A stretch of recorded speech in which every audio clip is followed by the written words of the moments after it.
Welcome back. Another video on the trail of the Green Man.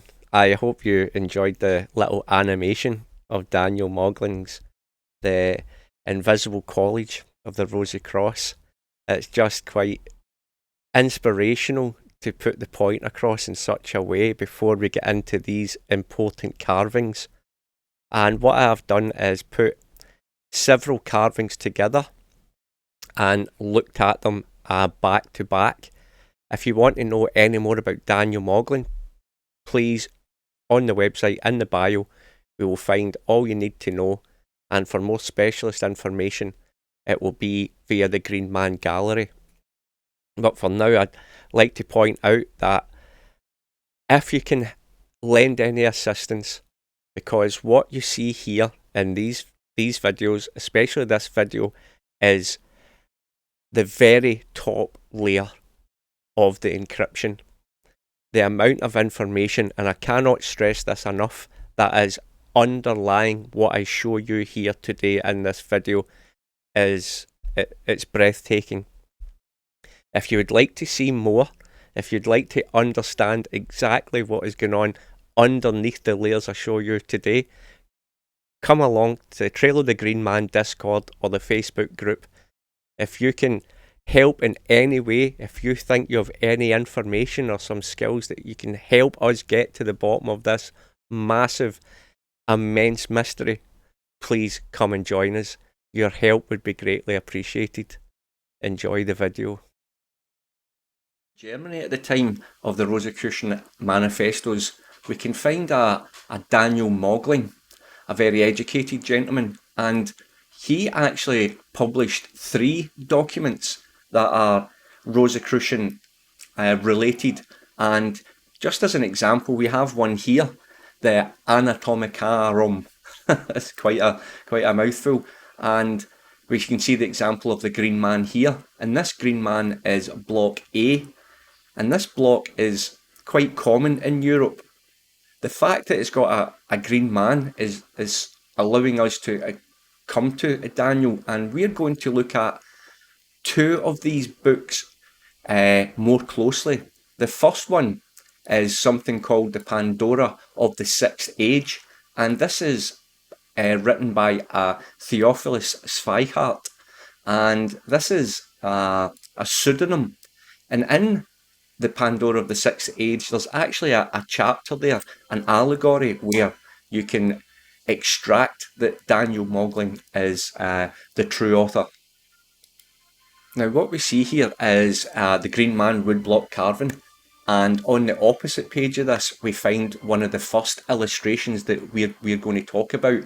Now this was published in 1617, so basically you've got a chain here. You have the Fama in 1615, then it would be the Confession, in 1614, and then the Confession in 1615, and there's actually a third manifesto type, the Chemical Wedding of Christian Rosenkreutz, which was 1616. And now we have Daniel Mogling here on 1617.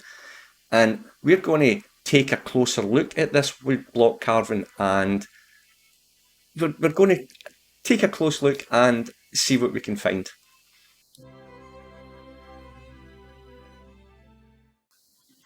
In order to take a closer look, I've brought the drawing, or the carving, into Photoshop.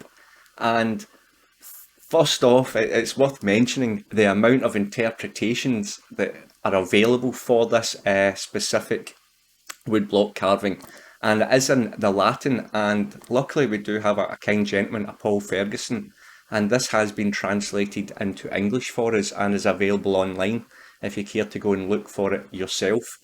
But I'll just go through basically what some of the Latin that you can see here is. And at first it's saying tandem, at last, juvat, rejoice. So we have at last rejoice, ignorance, pelagius, which could be sea or ocean, opinionum, opinion, ignorance, errors. And basically at the bottom we've got seek ye first the kingdom of God and his righteousness, and these things shall be added unto you. And this is basically Matthew chapter 6, and it's verse 33. And at the bottom, written in hand, it's, "Oh, how profound is the wisdom of God, and how concealed from the sons of the world. It is a thing to be sought within, for it cannot be discerned with the outward looking eyes." And this is actually belongs in page 20 of the original text. And we will start talking about specific numbers later. Now, I think it's far too early to dive into some great interpretation and getting the cards on the table straight away. And so I'm just going to describe what I see here quickly. First off, I see a boat in the background with a faint line pointing up to what could be the cross, perhaps with some kind of lantern or beacon on it.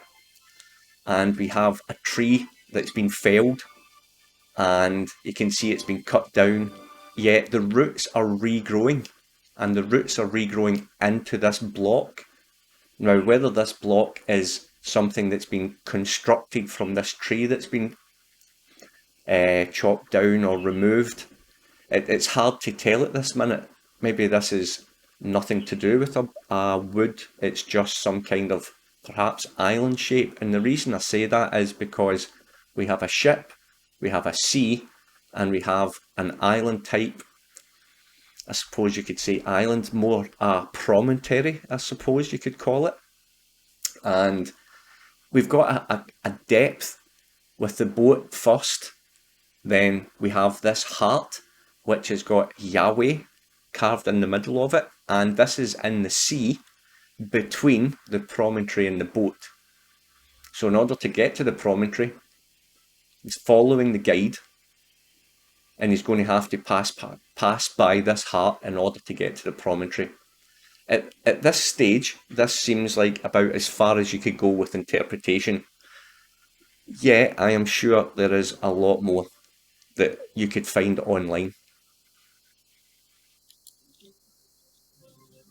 Now, taking a closer look here, I'm going to start applying some interpretation myself. And what I can see is a line or a mast coming through that ship and into the water, actually coming into the water. And I thought if I've just placed a line here and another line here, what I get is 128 and 4/7 degrees. Very, very close, allowing for possible page stretch during the printing, or perhaps page stretch depending how the book had been stored or maintained. And based on that, what we can do is interpret possibly a 7-sided normal heptagon based on the 7-sided tomb that we talked about in the video 1. Now, obviously it's just interpretation, but there is another line at the mast here.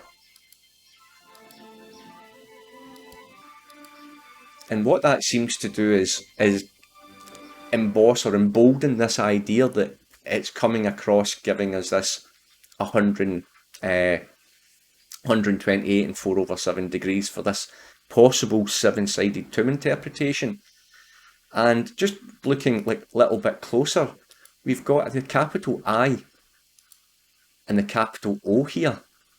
And we are looking for Brother I.O. Tomb. And now perhaps this cross might have another meaning. If this is a tomb, could this perhaps be a tombstone? Now again, this is just interpretation at step 1. Now, there is another very, very interesting woodblock carving in this book, and we're going to just take a close look at that, perhaps using the same concept as we have here.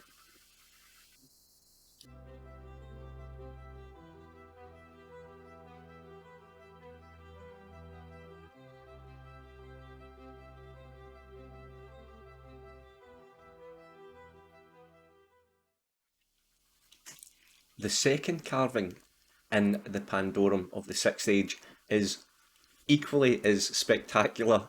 Uh, Again, we've got the translation. Thanks again to Paul Ferguson. So we can translate what we see here. Again, I'm just going to go into like a basic visual interpretation. I'm not taking into account any kind of like Rosicrucian mysticism or Rosicrucian background or beliefs that you may go and read somewhere else. I'm just looking plainly at what I see, and you see these castle on the right and the castle on the left, and they look to be firing slings and arrows or some kind of projectile, and it is deflecting off this shield which is around the cross. And I think it's metaphoric. It's basically like the Rosy Cross defending itself in these open letters that are printed, fighting against whatever other publications that may be saying something and they are retaliating. And this is what I see. And there's a gentleman on the left and the gentleman on the right. The man is carrying an anchor on the right. Again, there could be quite a lot of interpretation just for the anchor. But I'm going to keep in mind that we have seen this. But that's about as far as I'm going to go with like anchors and small bits and pieces. But it is interesting to see that this gentleman does have what could be two fingers pointing or perhaps a finger crossed. And I'll go into some of the translation for the minute. And it reads from left to right. And we've got in between a picture of the globe. And it's a print and it's small. It's not entirely accurate, I suppose. But I suppose you could make out like Europe here, America, North America, South America. It looks like they possibly come together as continents. So let's see what we have in the translation. So reading from the top here, we have bewailing my ignorance sincerely and seriously and not belatedly, an ignorance that is combined with the greatest envy of mortals. I feel that my only solace is that, with God's help, and with all his ministers assisting, and by remaining silent and by hoping, may Momo's guts burst. Virgil Eclogue 7.26. Momo, I think, is like a type of monster based in a Greek legend. That the only saying, a shoot may eventually become a tree, may eventually come to pass. And I think that begins to explain what we've seen in the first carving about how, like a cycle of life, how a shoot begins or begets a tree and onward. And underneath here, we have broken into small parts. Jesus, all things to us, the rose of wisdom, theology, God, philosophy, jurisprudence, and medicine. And here we've got, I swear to remain silent. And on the right hand side, it's saying, I place hope in the future for him. And when I look kind of close, I begin to see things. And if you look quite closely here, you can see that faint line again that goes through this drawing. You can actually see it quite, if you look closely, you can see it. So what I've done, I have marked a circle. You can see it's following what looks to be a perfect circle on the page that has been made for us during the printing process. And it's interesting to note that the person who's going to remain silent does not have a path to the castle, while the person on the right, he does have a path. So when I look at this, what I don't see anything that jumps out right away apart from I-O. And the angle that I see here allows me to put the 128 and 4/7, leaving me with I-O at one corner, RC at one corner, and I-O at the other corner.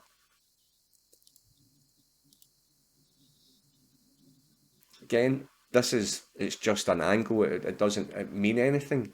But what is very interesting is the line that has been left for us right here. And when you read further on the page in the book, what we see is, I place hope in the future, is what it says on the box of what the man is standing on. Who gives, who has given, who shall give, the contemplation of truth, the truth of contemplation, prick up your ears, may all things be happy and fortunate. Now, I don't know how the translation would work from the Latin to the English when you hear the word prick up your ears. I've got a circle drawn on the page, and when I look closely, I see what could be, this is supposed to be momos, an S, and if you look, this could be a possible ear with a dot, and on the other side, this large overextended C with a dot could also be an ear. And with here, prick up your ears, and we've already been given this type of circle, decided to add a little bit more interpretation. Now what I've done here is I have placed a compass on this dot in the ear based on this prick up thou ears, and if I zoom out for you, the blue line, what I have done is placed it on the centre of the page basically, and what I noticed is it takes in the points of what is reflecting off the shield when I take in that centre, and this is me using the ear as the centre point, and I've took note of where it crosses over on the red. Now if I do that with the other ear, what I've done here is placed it on the centre point here in the middle of the DOC, and when I place it to cross over and intersect the other point that I made, I find that the line crosses over the man who is pointing, and the pointing is actually pointing at the ear we have been using. So this gentleman who is going to keep a secret has his fingers pointing at what could be the left ear, the right ear of prick up thy ears.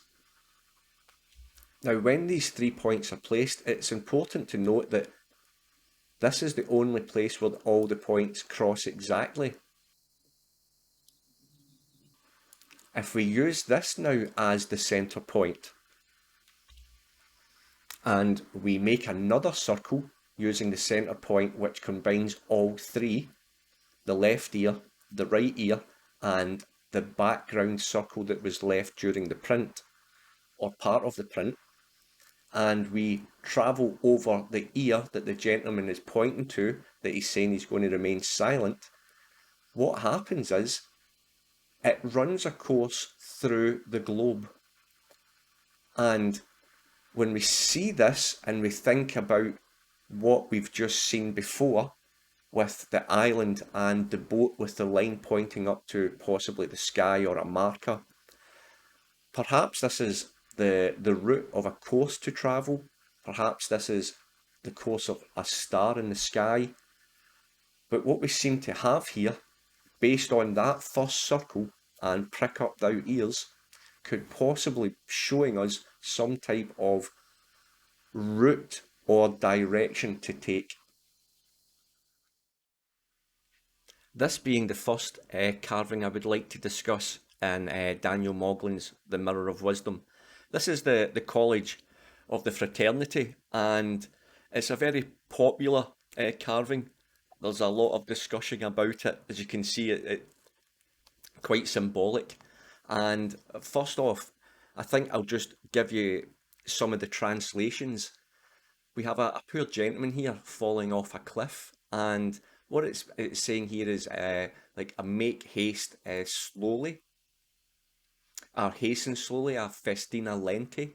It's talking about here, and this gentleman at the bottom here, as you can see, he is carrying the anchor and the heart. These are two items we have seen in previous Daniel Mogling's discussions, and he is basically acknowledging his ignorance, ignorantium mem agnosco, and he seems like a very important character here. And we have above here in the tower, Jesus nobis omnia, and that would be Jesus is everything to us. We also have Venite Digni above the door, and that is admittance to the worthy, or come the worthy. We have this gentleman on the left with nota, take note, and beside here it basically says through the division of many facts, and a caveat where the sword is, and this is, how can you, like a take, be on guard. And I think the reason it's saying that here is we have the name Julius de Campi at the bottom, and I think he was quite persecuted for a reply that was written in regards to the Fama. And yeah, so basically warning you, if you're going to be taking any writing or replies or open letters, to be on your guard. Now at the top of the drawing, we see basically these representations of these two stars, and what they're talking about here, there was an astronomical event in 1604 in which two novae appeared, the constellation of Serpens, and basically the Cygnus, and and these two events basically appears in what would be Serpens, and there's why it managed to make its way onto this carving. I suppose it would be quite an event in its day, something to be seen. So generally what we see is a tower that can move anywhere because it has wings, it has wheels, it has a trumpet, it has messages coming back and forward into the fraternity from possible brothers. So you can see here it's a fratere or ad a frater, basically messages coming in and out of the fraternity. There is even one here for the author, Schweikart, which we know as Daniel Mogling. And on the left here we see this gentleman either being raised or lowered into a well of opinions. And they think this is reference to the third manifesto, where it begins with Father CRC being raised out of a dungeon with a rope. So there is quite a bit of meaning here we could discuss, but again I would just like to take a look at very specific things. And what strikes me here is, considering we've just came from like a globe, we do have Occidens here, which is east, and Oriens, which is west, and Merides, and on the other side we can't see it, but we basically have the 4 points of the compass, and that is something we're going to keep in mind. So what I'm going to do is I'm going to add a little bit of my interpretation like before, and we're going to use the lines that's been provided for us. So I'm going to extend the lines longer than what we see in the page, and we'll see what picture we can build up. First off, I'm going to begin with this gentleman. He is the most prepared. You can see he's carrying the anchor from the second carving we looked at. He's got the heart from the beach that was in the first carving. He's ignorant. Well, he acknowledges ignorance. His sentence begins with I, it ends in O. Again, we know we are looking for this tomb of brother I-O. So this is my baseline. This seems to be the longest line in the page, coming from the most prepared gentleman. Now this second line here, from a fratere message. The next message. Now I have already made these to a specific size for a reason, and what I'm going to do now is I'm going to place my 7-sided tomb on the page and see what we get. Now, using it as a baseline, what I seem to see is these lines are actually leading to the divisions or the corners of a 7-sided tomb. Now, if I keep following the messages, this gentleman here, this takes us through to the other corner at the back. The next message, which was for the author himself, this line actually takes us to the halfway point, meaning if I was to draw a line from this corner to that point, it would travel through the centre of my heptagon. Now, taking a look here at the page, there is other things that suggest, if we take a look at this gentleman's weapon, it also points to one of the corners. Take note the division of many things. This line also points to one of the corners. This line also points to the halfway mark. The drawbridge pointing to the corner at the bottom. Now, every line here points to some kind of corner which allows us to develop this seven-sided tomb on this woodblock carving taken from Daniel Mogling's The Mirror of Wisdom of the Rosy Cross. So here we are, taking a closer look at this beautiful, intricate carving. And first off, I think we'll begin with some translations so we can get an idea of where we are. Now, at the top here, sub umbra, basically all it's saying is sub umbra allurum, torum Jehovah, under the shadow of your wings. And basically this is what we have here as well, the Yahweh repeated 3 times. We have tibi nobis, and we'll talk about that more. This is from me to you, basically. And then we have these 2 blocks of text, and the one on the left, what it says is, here is clearly expounded all the skill of the world, all art and science at the same time, but seek first the kingdom of God and then contemplate this matter and take note carefully of everything. And over on the right hand side, we have, if you understand and follow my feelings, you will never desire anything else. And like myself, you will be content and ask little of the world's misery. And I know how to maintain myself in this, and no money nor goods shall be lacking to me. Now over here on the left, above the head of physiology, we have in German, thus I hold for my radiant joy. And I think they're talking about this heart here, which is actually like on fire or flaming like a beacon. And over on the right, for theology, we have God's word at the top here, God's word which remains in eternity. Now, if we take a little look at the bottom here, we have quite an intricate carving, and you can start to see some of the items that we've seen before. But again, I'll just talk about the inscriptions first. Now, in the middle here, we have a short inscription, I am practiced in this. This is what is printed in the middle here of this wreath of roses. And the left, where the ship is saying, behold, reader, what stands before thy eyes. This is my true counterfeit, my life and my whole position, whereby my name will be known, and this sign is my name. And what we have basically on the left here, unless you understand my true teachings, you will never understand another book.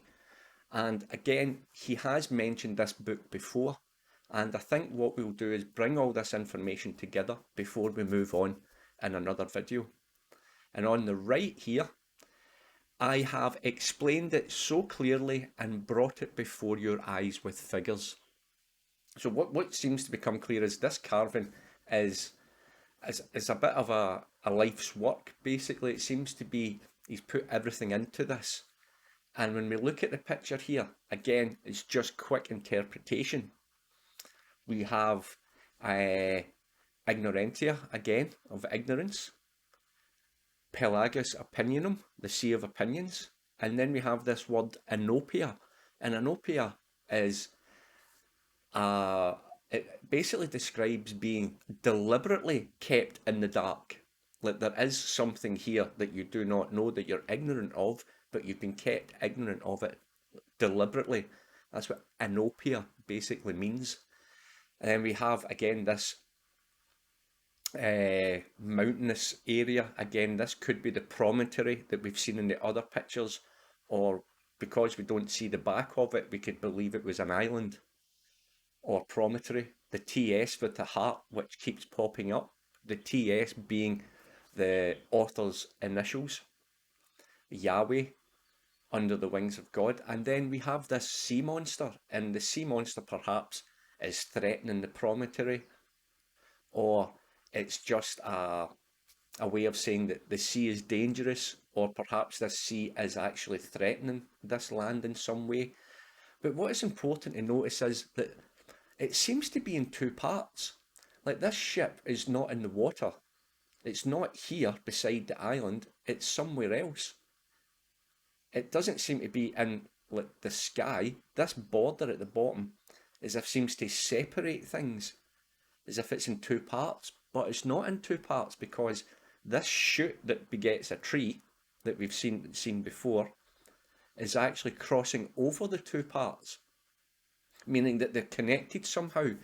But there's just something about it that seems to give this inclination that this ship just doesn't seem to actually be where it should be.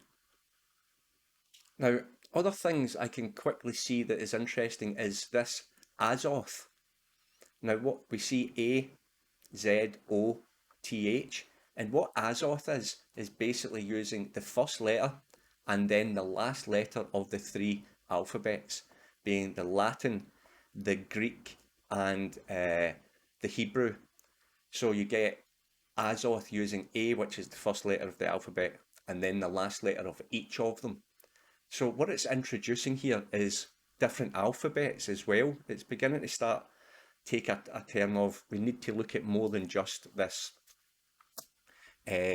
simple alphabet. We may have to use more. And again, look at the fingers here. 1, 2, 3. This is the most distinct out of all the carvings we see. There's always something with the hands, and now here it is distinctively making this W sign or omega sign on its side. So there's something to keep in mind also. We see here Pan using the Hebrew alphabet and the Latin or the Greek alphabet mixed together to make P-A-N. Now, Pan is a Greek god whose seat of power is Arcadia. So it's a bit strange out the blue just to have Pan here. So now we've got Greek gods in my mind also. On a closer inspection, when I see this three fingers here in the shape and I look at the top here, I see the E, the italic E, but I also see an italic here on the left, and this is reversed. We'll need to keep that in mind and discuss that further.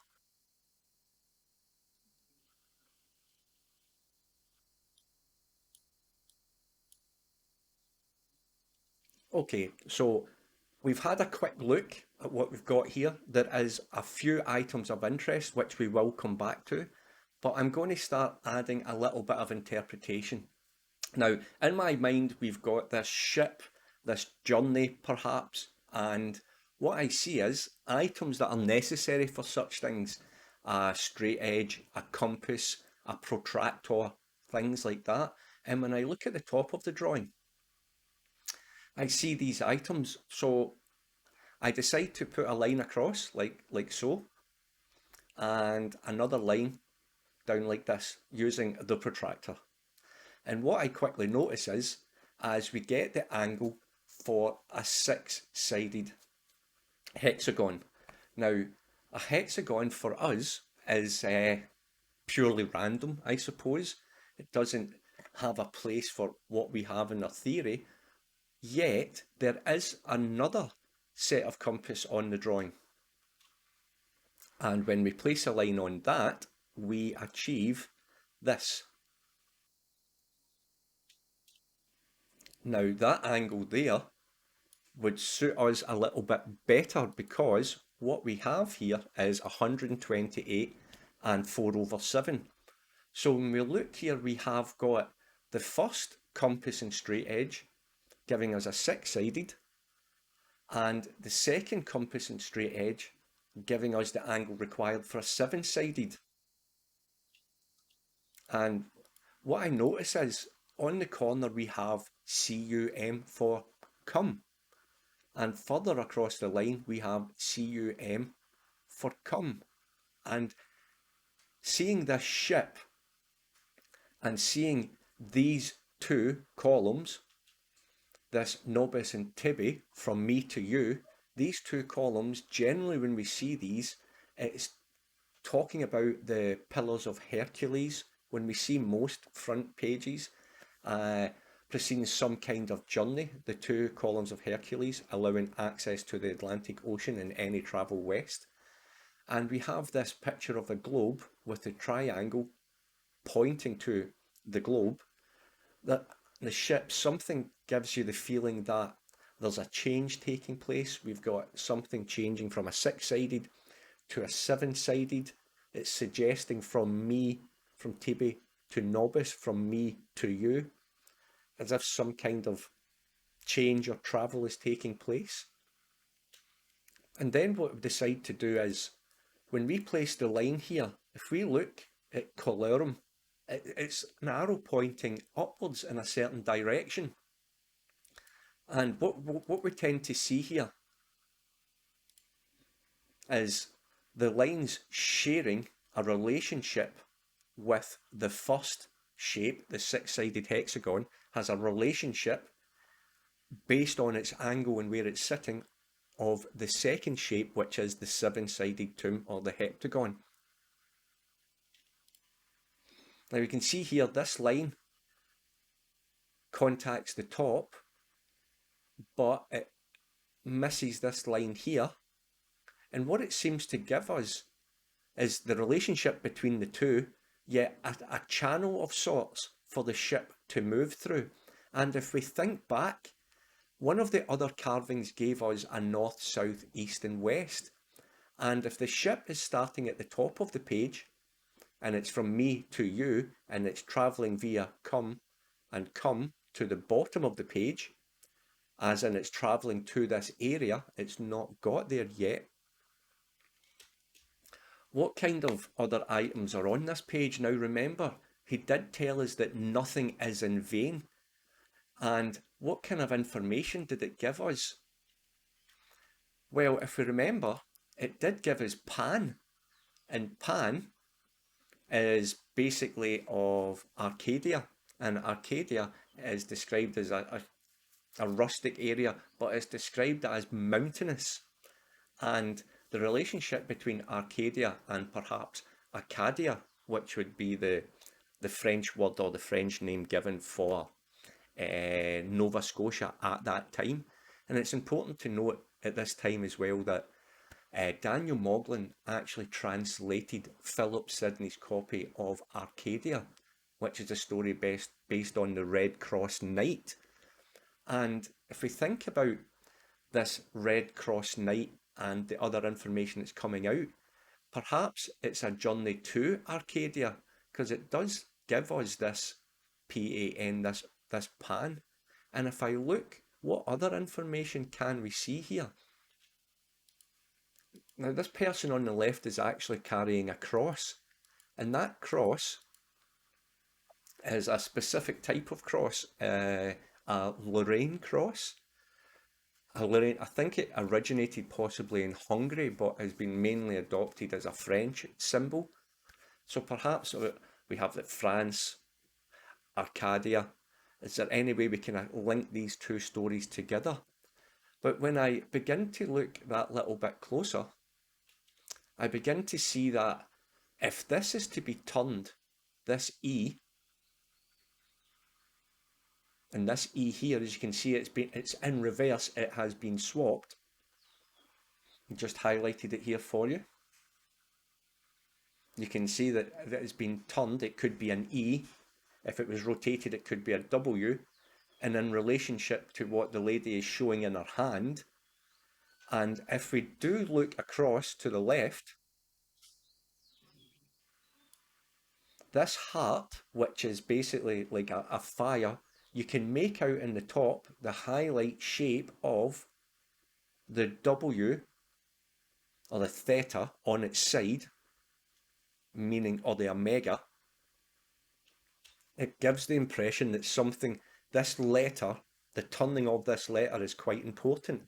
Now, if we notice, it goes through when we come across ASIST for assist. Now, what I'll do, I'll just remove some of the things here to allow us to see this a lot clearer. So, okay, I know this part could be confusing, and what I am putting forward here is that the Greek letter E, or the Latin letter E, because it's beginning or using Azoth, we are using Hebrew letters, Greek letters, and Latin letters. I'm suggesting that they are proposing that this E, or theta, when rotated 90 degrees, would look like the character for omega. And the alpha and omega for Azoth being the first and the last. It just seems that something is required to be done here. And the three fingers is the shape of that letter on its side. And the top of this heart is also the shape of this letter. And this is flaming like a beacon. And it's halfway between our journey. Now, he's talked about Pan and the Greek god.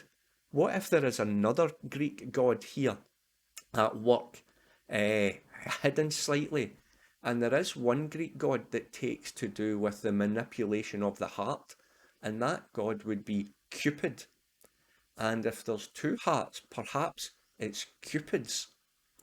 Now, in 1610, a settlement was found and placed in Newfoundland called Cupid's, and a certain Francis Bacon could be described as being instrumental in the placing of that.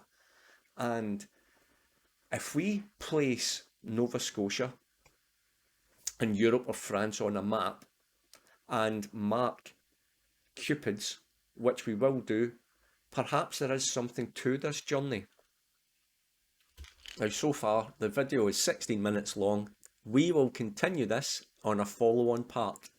We are going to look closer at this possible map, and we are going to see if we can extract any more information from it.